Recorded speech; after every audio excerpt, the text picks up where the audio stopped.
welcome to Post Popcorn Picks, the podcast where we here at the Puyallup Post talk about the newest releases. I'm Ash. And I'm Steven. And today we're going to be talking about Escape Room.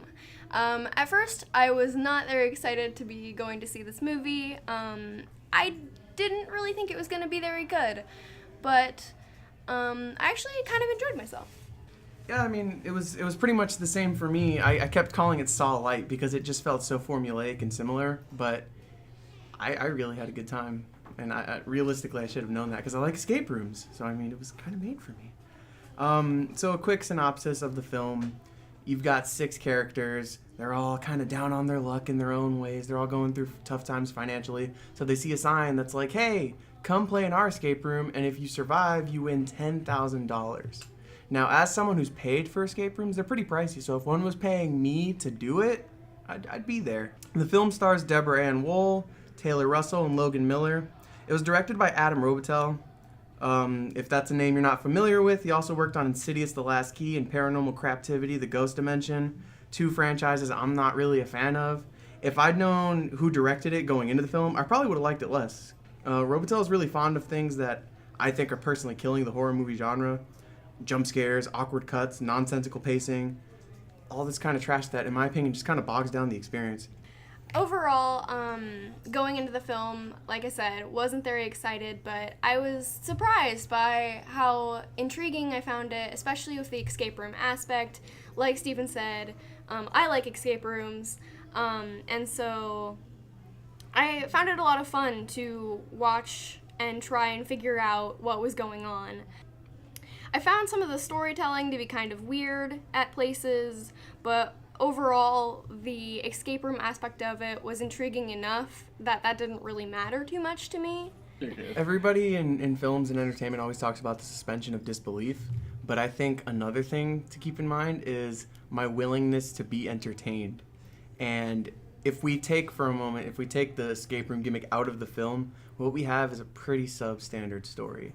The film openly focuses on only one half of the people going into the escape room, and if you've watched any movie before of this genre, you already kind of know who's more likely to survive. You know, whoever's in the trailers, whoever gets top billing, you can say to yourself, they're probably going to be the one to make it out of it. I think that's, to be fair, a larger symptom of what's wrong with how we advertise for films nowadays, but this movie suffers from it, and I think it's important to note.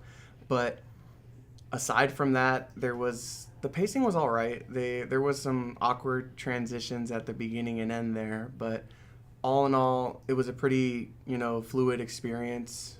The actual story in and of itself was a little generic and like, oh, what's happening here? Uh-oh, there's another shadow corporation that's trying to take over the world. We need to deal with that. It's a little formulaic for my taste, and I wish they would have taken a little bit more liberties. But if we snap that escape room gimmick right back in there, it makes what is essentially a slice of bread. It adds a little lunch meat to that, and it makes it a little more digestible. I had a really good time once everything started, once they started getting into the rooms. It's fun to try to solve the puzzles as they're displayed before you, and I think the film does a good job of giving you that opportunity. You're not in there like, oh, they solved that, well, how did they do that? You kind of get to take in the rooms too. There's a lot of good shots where they're clearly letting you, the viewer, like, hey, here's what's going on. What do you think the room's about? Ooh, and it's pretty fun. There was a lot of discussion in the audience, which is interesting as far as films go. Something I think about the film was, like Steven said, there was some weird pacing at the beginning, weird pacing towards the end. And for me, the ending was, it kind of ruined the rest of the experience of the movie for me personally. Movie suffers from, just movie industry type things, where things can't really exist on their own, and I feel like that kind of ruined my experience with the movie. Overall, though, I found it entertaining, and so I'd have to say, give it like 2.5 to 3 out of 5 stars. Mainly just because I found it entertaining. I wouldn't go and watch it in a theater again. It would probably be something I would watch, like, I'm really bored, but it's on. It's a very accurate way to put this. I would not pay to see this again, but if a friend took me, I'd go. If it was playing on TV, I'd watch it. If I just happen if I were the kind of individual to download films illegally, which I would never do, and I saw it, I would take it like that. I mean, it's a very entertaining film. It's not anything spectacular. It's probably not going to win any kind of awards, but if you take it for what it is, it's not a bad ride. I give it a solid 3 out of 5.